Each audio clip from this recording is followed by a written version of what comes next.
और चलिए बात करते हैं, कानपुर में एक किशोर की दर्दनाक कहानी सामने आई है। लड़के का आरोप है कि उसे नौकरी दिलाने के बहाने कुछ शख्स दिल्ली ले गया और वहां बच्चों से भीख मंगवाने वाले गिरोह को बेच दिया है। इसके बाद बच्चे के साथ यातना का जो दौर चला, उसमें बच्चे की न सिर्फ आंखों की रोशनी चली गई, बल्कि एक बार फिर पुलिस की कार्यशैली पर सवाल उठ गए हैं।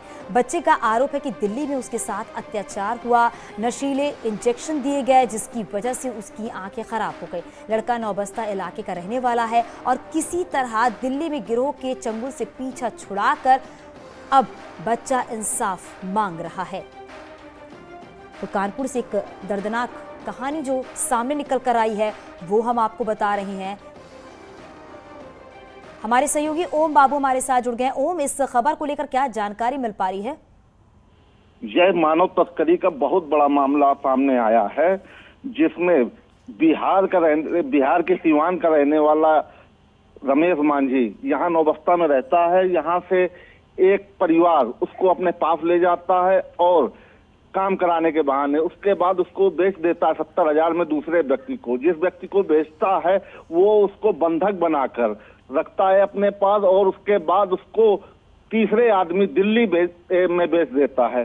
दिल्ली में 3 महीने तक उसको बंधक बनाकर रखा गया, उससे काम कराया गया और केमिकल डालकर उसकी आंखें जला दी गई। यह मामला बहुत ही सनसनीखेज है और इसके बाद यह सूचना क्षेत्रीय लोगों को मिलती है। कानपुर में खासकर पार्षद है वहां के और परिवार के लोगों ने इसकी सूचना पार्षद को दी। पार्षद ने कल थाने में हंगामा किया। इसके बाद अब दोषियों के खिलाफ कार्रवाई की बात पुलिस कह रही है। जी ओम, जरा आप ये भी बताइएगा कि ये दिल्ली के लिए कब गया था काम के लिए, वापस कब आया है? परिवारजनों का क्या कुछ कहना है? कोई बातचीत आपकी हो पाई है क्या? परिवार के लोग अभी कुछ भी बताने की स्थिति में नहीं है, लेकिन पुलिस अधिकारियों का यह कहना है कि यह 4 महीने पहले इसको दिल्ली जूही से भेजा गया था और वहां पे लक्ष्मी नगर मोहल्ला है कोई, तो वहां पर उसको रखा गया और बंधक बना के रखा गया, काम कराया गया और उससे बार बार कहा जा रहा था कि हम तुम्हें खरीद कर लाए हैं, हमें पैसे की वसूली चाहिए। इसलिए उसको जब उसने थोड़ा इधर उधर भगने की कोशिश की तो उसके आंखों पर केमिकल भी डाल दिया गया।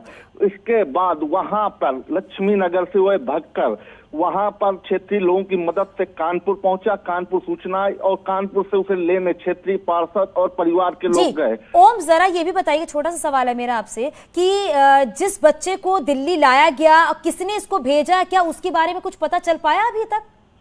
जी, पुलिस के मुताबिक सुरेश नाम का व्यक्ति बताया जा रहा है, जो इसको 70,000 रुपए में जिसने दिल्ली इसको बेचा था और उसको लक्ष्मी नगर में रखा गया था।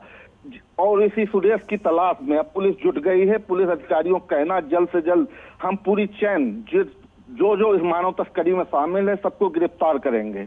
जी, नजर बनाए रखिएगा। शुक्रिया ओम इस पूरी जानकारी के लिए।